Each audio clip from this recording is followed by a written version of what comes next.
Hi, welcome to SJ classes.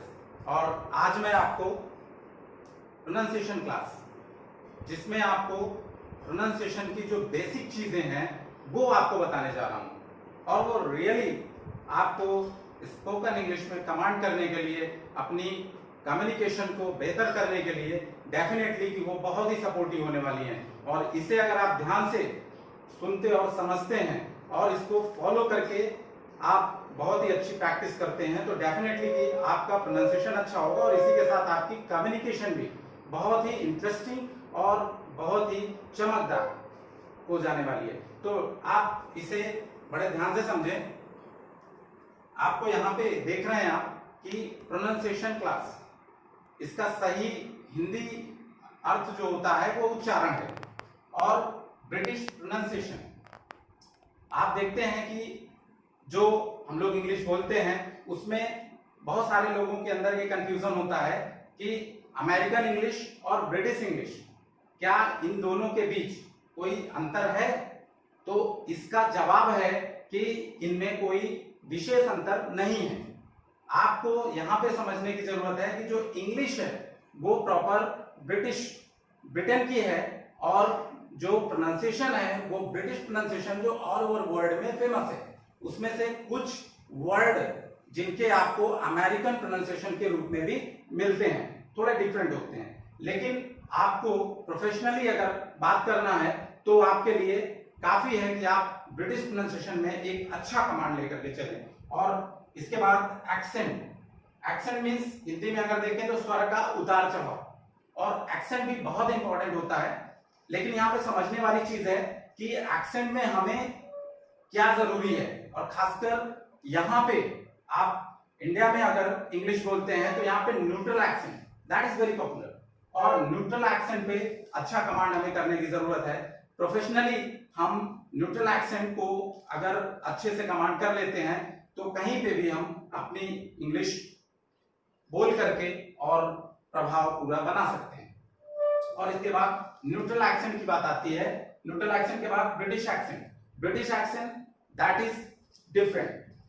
British accent में आपको कुछ अल्फाबेट जो प्रोनाउंसिएशन करते समय वो चेंज हो जाते हैं, जिसमें पाको फा और टाको ठा और काको खा।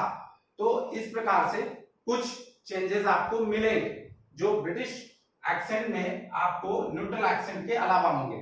तो हमें यहाँ पे पहले जरूरत है सबसे बड़ी कि हम न्यूट्रल एक्सेंट में अपने आप को अच्छा साबित करें। और न्यूट्रल एक्सेंट में अच्छा साबित करने के लिए जो बेसिक चीजें हैं वो मैं आपको यहाँ पे देने जा रहा हूं।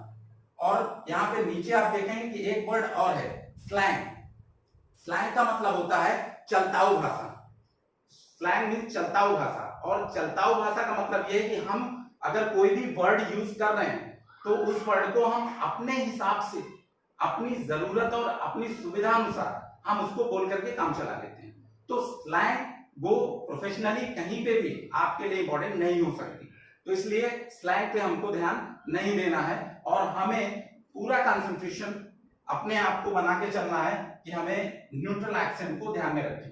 और न्यूट्रल एक्सेंट में जो बेसिक चीजें, शुरुआती चीजें आती हैं जो अक्सर लोगों के लिए प्रॉब्लम क्रिएट करती हैं, क्योंकि कहीं ना कहीं मदर टंग इंप्रेशन वो आपको जरूर इफेक्ट करता है। और मदर टंग इंप्रेशन को कहीं ना कहीं लीव करने के लिए इस चीज को अगर हम फॉलो करें और अच्छे ढंग से इस चीज को अगर हम प्रैक्टिस में ले लें तो डेफिनेटली कि हमारे लिए एक प्रभावशाली इंग्लिश तैयार हो जाती है। और वो सिर्फ हमारे लिए पर्सनली नहीं बल्कि सोसाइटी लेवल पे या प्रोफेशनली कहीं पे भी हम उसको इस्तेमाल करके और अच्छा प्रभाव साबित कर सकते हैं। तो यहाँ पे आप देख रहे हैं कि कुछ वर्ड जो दिए हुए हैं जिनमें जा से शुरू जा आ रहा है। आप देखते हैं कि इंग्लिश बोलते समय हम लोग फर्क करते हैं, जा और जा में फर्क होता है। तो जा आना चाहिए और वो किस तरह से है उसके लिए कुछ मैंने एग्जाम्पल के रूप में यहाँ पे रख रखे हैं, और उनको हम प्रैक्टिस अगर कर लें तो डेफिनेटली बहुत सारे लोग कंफ्यूज होते हैं कि जा कहाँ पे आता है, जा कहाँ पे आता है। ज्यादातर इंग्लिश में आपको जा का ही प्रयोग मिलना है। तो आपको जा में जा बोलने में भी दिक्कत होती है बहुत सारे लोगों को। तो आपको थोड़ा सा माउथ स्ट्रक्चर पे ध्यान देना है कि जा जो होता है आप माउथ स्ट्रक्चर देखेंगे तो यहाँ पे माउथ स्ट्रक्चर का बहुत बड़ा रोल होता है। माउथ स्ट्रक्चर का मतलब जो माउथ का शेप आता है वो हमें प्रोनाउंसिएशन में ध्यान देना है। और यहाँ पे जो माउथ स्ट्रक्चर है, जा निकालने के लिए आपकी टंग दोनों टीथ जॉस के बीच में आती है, तो जा निकलता है और झंझनाहट के साथ निकलता है। उसके बाद फा, फा को निकालने के लिए आपको फा, फा नीचे का लिप्स आपका दब के आएगा, फा। और फिर शीटिशा, आपके बहुत सारे वर्ड होते हैं जहां पे सा और शा का डिफर करना होता है, और सा शा डिफर करने में कुछ लोग गलतियां कर देते हैं, तो उसे हम प्रैक्टिस के माध्यम से अच्छा कमांड करके और वो गलती ना होने दें, क्योंकि कहीं ना कहीं इफेक्टिव इंग्लिश के लिए ये सारी चीजें बहुत जरूरी होती हैं। और उसके बाद बिना बिंदी का चांद, जो आपको इन वर्ड्स के माध्यम से क्लियर होगा। और फिर बी एंड डब्ल्यू, इनके बीच का एक डिफरेंस होता है, वो भी आपको समझने की जरूरत है। तो सबसे पहले मैं आपको जा के लिए आपको प्रैक्टिस सेट दे रहा हूं। तो जा में क्या है कि आप अगर इसको प्रोनाउंस करेंगे तो कैसे प्रोनाउंस करेंगे, उसके लिए आप थोड़ा सा मेरे साथ बोलने की कोशिश करें। Is, was, vision, season, is, was, vision, season. इसी प्रकार से फा को फैन, फॉर, फ्रॉम, फिश। आप माउथ स्ट्रक्चर को रीड करिए, उससे आपको क्लियरिटी ज्यादा होगी। आप एक चीज जान लीजिए, सुन करके और इसे उतना अच्छा फॉलो नहीं किया जा सकता। जितना आप माउथ स्ट्रक्चर को अगर देखते हैं और जज करते हैं और उसे फॉलो करने की कोशिश करते हैं तो ये आपके लिए क्लियरिटी ज्यादा अच्छी बनाएगा। उसके बाद आप देखते हैं कि शीटिशा आता है। शीटिशा में आपके लिए वर्ड है शी, फिश, शेक, शैक। एक बार फिर से मेरे साथ देखिए, शी, फिश, शेक, शैक। उसके बाद बिना बिंदी का चांद है। इसके कुछ वर्ड हैं जो कि बहुत इंपॉर्टेंट होते हैं। तो बहुत से लोग पार या कुछ भी पार, फ्राम ऐसे बोल देते हैं, लेकिन इनको बोलने के लिए आपको यहाँ पे ध्यान देना है कि आपको अगर अच्छी इंग्लिश बोलना है तो प्रॉपर ब्रिटिश और proper British accent, British pattern आपको लाने के लिए आपको इन चीजों को विशेष ध्यान देना पड़ेगा। वो है फ, from, hot, not, got, lot. तो आप देख रहे हैं माउथ स्ट्रक्चर क्या है, from, hot, not, got, lot. इसी प्रकार से बी एंड डब्ल्यू, बी के वर्ड हैं वैन। बी और डब्ल्यू में फर्क है। आप बी और डब्ल्यू के वर्ड, इनके प्रोनाउंसिएशन में फर्क है, वो आप माउथ स्ट्रक्चर से फॉलो करने की कोशिश करें। V for van, view, visit, van, view, visit. इसी प्रकार से डब्ल्यू के word we, love, welcome, watcher, we, love, welcome, watcher. तो आप देख रहे हैं कि बी का वर्ड यूज करते हैं जब प्रोनाउंस करते हैं तो बी का वर्ड में नीचे का लिप्स दब के आता है, नीचे का लिप्स बैन, बैन। और डब्ल्यू का वर्ड जब आप यूज करते हैं तो गोल शेप आता है, वी, वी, वी, तो गोल शेप आता है। तो यही आपको फर्क बना के चलना है और ये आपके लिए एक अच्छी प्रभावशाली इंग्लिश बोलने के लिए बहुत ही हेल्पफुल होगा। तो यहाँ पे एक बार फिर से प्रोनाउंसिएशन आप चेक करके देख लीजिए कि जा के वर्ड अगर लेते हैं तो कैसे यूज होगा। जा का वर्ड अगर लेते हैं तो इज, वॉज, विजन, सीजन। इसी प्रकार से फा के word fan, for, from, fish. इसी प्रकार से शा के word she, fish, shape, shack. फिर बिना बिंदी के चांद का वर्ड है for, from, hot, not, got, lot.